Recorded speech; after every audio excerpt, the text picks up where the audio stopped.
Everyone, welcome to my channel Learnology with Chandni. आज मैं आपके लिए एक नया वीडियो लेकर आई हूँ, अवसरों की समानता और अमर्त्य सेन का योगदान। आज हम देखेंगे अमर्त्य सेन कौन थे, उन्होंने शिक्षा के क्षेत्र में क्या योगदान दिया, उनकी थ्योरी क्या कहती है। तो सबसे पहले हम इसकी रूपरेखा देख लेते हैं। प्रस्तावना। अमर्त्य सेन की रचनाएं। अमर्त्य सेन की अवसरों की समानता तथा क्षमता उपागम। अवसरों की समानता का शाब्दिक अर्थ। सामाजिक विषमताओं का अर्थ। अमर्त्य सेन के अवसरों से तात्पर्य। अमर्त्य सेन के अनुसार क्षमता योग्यता से तात्पर्य। अमर्त्य सेन के अनुसार निर्धनता के कारण अवसरों की समानता व क्षमता बढ़ाने के लिए अमर्त्य सेन का योगदान और उपसंहार। सबसे पहले हम देखते हैं अमर्त्य सेन कौन थे, अर्थात इनका जीवन परिचय। प्रस्तावना। अमर्त्य सेन का जन्म 3 नवंबर 1932 को शांति निकेतन में हुआ था, जिसकी स्थापना श्री रविंद्रनाथ टैगोर जी ने की थी। इनके पिता का नाम आशुतोष सेन और माता का नाम अमिता था। इनके पिता शांति निकेतन में अध्यापन का कार्य करते थे। इन्होंने 1953 में कलकत्ता विश्वविद्यालय से स्नातक की उपाधि धारण की और फिर इंग्लैंड चले गए। वहाँ कैम्ब्रिज के ट्रिनिटी कॉलेज में एमए और पीएचडी की उपाधि प्राप्त की। ये मुख्यतः अर्थशास्त्री हैं, जिन्होंने अर्थशास्त्र को मानव के कल्याण से जोड़कर देखा। अर्थशास्त्र में किए गए प्रयासों के आधार पर इन्हें 1998 में नोबेल पुरस्कार प्रदान किया गया। इन्हें 1998 में ही भारत रत्न भी प्रदान किया गया। इन्होंने अकाल और निर्धनता और अशिक्षा के संबंध का गहन अध्ययन किया।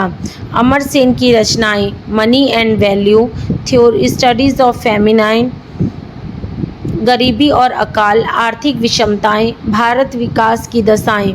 अमर्त्य सेन का अवसरों की समानता एवं क्षमता उपागम। अमर्त्य सेन पहले ऐसे अर्थशास्त्री हैं जो अर्थशास्त्र को व्यक्ति के जीवन को सुखी बनाने के उद्देश्य से जोड़ा।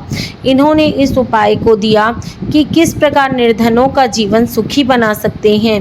उन्होंने कल्याणवादी अर्थशास्त्र की परंपरा को आगे बढ़ाया। उनके अनुसार अवसरों की समानता व क्षमता के आधार पर ही गरीबी का नाश करके वास्तविक विकास किया जा सकता है। अवसरों की समानता का शाब्दिक अर्थ। अवसरों की समानता किसी भी व्यक्ति के साथ आर्थिक, सामाजिक, राजनीतिक, धार्मिक किसी भी प्रकार का भेदभाव न करते हुए विकास के लिए उपयुक्त व समान अवसर उपलब्ध कराना। जो व्यक्ति पिछड़े हुए हैं उन व्यक्तियों के लिए अतिरिक्त साधन जुटाना है। जब ऐसे वर्गों और व्यक्तियों को अतिरिक्त साधन उपलब्ध होंगे तो वे सुविधा प्राप्त लोगों के समान उन्नति कर सकेंगे। सामाजिक विषमता का अर्थ। अमर्त्य सेन ने समाज में अनेक प्रकार की विशेष विषमताएं बताई हैं, जैसे आय की विषमता, बेरोजगारी, लिंग भेद, महिलाओं का शोषण, अशिक्षा, जातिगत असमानता आदि। अमर्त्य सेन के अनुसार अवसरों से तात्पर्य। अमर्त्य सेन के अनुसार व्यक्तियों और उनके लिए उपलब्ध अवसरों को अलग अलग नहीं समझना चाहिए, दोनों के लिए समन्वित दृष्टिकोण रखना आवश्यक है। यह इस बात पर भी निर्भर है कि व्यक्तियों का अन्य व्यक्तियों से कैसे संबंध है तथा सरकार उनके लिए क्या कर सकती है। अवसरों एवं सामाजिक परिस्थितियों व सामाजिक नीतियों का बहुत गहरा प्रभाव पड़ता है। अमर्त्य सेन के अनुसार योग्यता या क्षमता से तात्पर्य। योग्यता से तात्पर्य है वैकल्पिक समूहों में से चयन कर पाने की क्षमता से है। इस प्रकार योग्यता का विचार स्वतंत्रता से जुड़ा हुआ है। यहाँ उसका संबंध इस निर्णय से है कि व्यक्ति को उपलब्ध जीवन शैलियों का प्रसार कितना है। इस स्थिति में जीवन की बुरी स्थिति से अभिप्राय केवल गरीबी से नहीं बल्कि सामाजिक और व्यक्तिगत बाधाओं के कारण जीवन शैली के चयन से वास्तविक अवसरों के अभाव से है। गरीबी के कारण व्यक्ति अपनी क्षमता योग्यता से वंचित रह जाता है। जैसे एक अमीर आदमी अपना मोटापा कम करने के लिए प्रतिदिन पैदल चलता है और गरीब आदमी अपने काम तक के लिए एक रोज़ पैदल चलता है। दोनों समान परिश्रम करते हैं। अमीर आदमी अपनी इच्छा से मेहनत करता है और गरीब आदमी मजबूरी में मेहनत करता है। ठीक है। अब क्या बोलते हैं, इसी को बोलते हैं अमीर आदमी की क्षमता गरीब आदमी की क्षमता से कहीं अधिक है। व्यक्तियों के हित लाभों को उनकी क्षमता योग्यता के रूप में ही जांचते हैं। अर्थात जिसके पास क्षमता का अभाव है वह गरीब है, जिसके पास आमदनी कम होना, लेकिन आमदनी कम होना गरीबी नहीं है, क्योंकि क्षमता न होने पर भी मनुष्य अनेक प्रकार की योग्यता से भी वंचित रह जाता है। सेन के अनुसार निर्धनता के कारण क्रय शक्ति का अभाव, अशिक्षा, प्राथमिक शिक्षा की उपेक्षा, विकसित देशों में आर्थिक असमानता, सामाजिक असमानता, कल्याणकारी योजनाओं की कमी, प्रभावी क्रियान्वयन का अभाव, वितरण का अभाव। अब फर्स्ट पॉइंट देखते हैं हम, क्रिया शक्ति का अभाव। जैसे जैसे वस्तु का मूल्य बढ़ता है वैसे वैसे गरीबी की आय नहीं बढ़ती है और वे चीज़ें नहीं खरीद पाते हैं। इसे ही क्रिया शक्ति का अभाव कहते हैं। अशिक्षा गरीबी का एक प्रमुख कारण है। इसी के कारण व्यक्ति समाज की सभी असमानता झेलता है। प्राथमिक शिक्षा की उपेक्षा। भारत जैसे अधिक जनसंख्या वाले देश में प्राथमिक शिक्षा की उपेक्षा की जा रही है। यदि प्राथमिक शिक्षा अच्छी होगी तो बालक उच्च शिक्षा की ओर जाएगा और निर्धनता में कमी आएगी। सामाजिक असमानताएं। भारतीय समाज में बड़ी संख्या में असमानताएं हैं। इन्हीं असमानताएं जैसे भोजन, सम्मान, शिक्षा, इन्हीं के कारण भी गरीबी में वृद्धि हो रही है। नेक्स्ट है कल्याणकारी योजनाओं की कमी। शासन द्वारा विभिन्न कल्याणकारी योजनाएं जैसे वृद्धावस्था पेंशन, सार्वजनिक वितरण, उचित मूल्य की दुकान, ये सब भी कम है, जो गरीबी का एक प्रमुख कारण है। प्रभावी क्रियान्वयन का अभाव। भारत में जितनी कल्याणकारी योजनाएं संचालित हैं उनके क्रियान्वयन के अभाव में योजनाओं का भार फिर से जनता के ऊपर आ जाता है। भ्रष्टाचार एवं लाल फीताशाही भी इसका एक प्रमुख कारण है।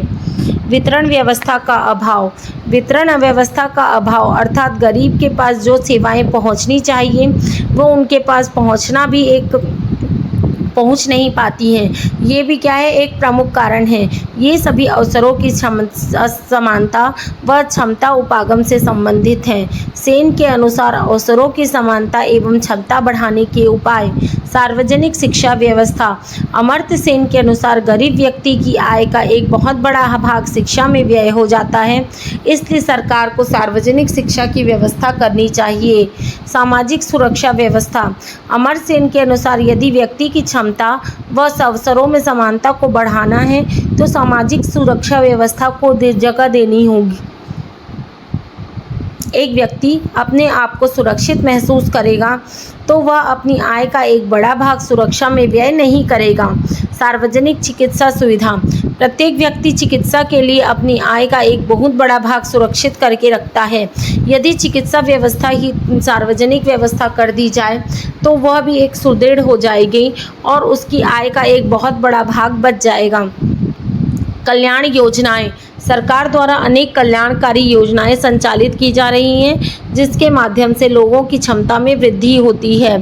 सार्वजनिक यातायात व्यवस्था। यदि व्यक्ति को सार्वजनिक यातायात की सुविधा भी दी जाएगी तो उससे भी उसकी आय बचेगी। पर्यावरण संरक्षण। अधिक से अधिक पेड़ लगाएं और पर्यावरण को बचाएं, इससे प्रत्यक्ष लाभ प्रभाव होगा एवं व्यक्ति शारीरिक एवं मानसिक रूप से स्वस्थ रहेगा। इससे इलाज में भी होने वाला व्यय खत्म होगा। राजनीतिक अवसर। प्रत्येक व्यक्ति को राजनीतिक अवसर मिलने चाहिए।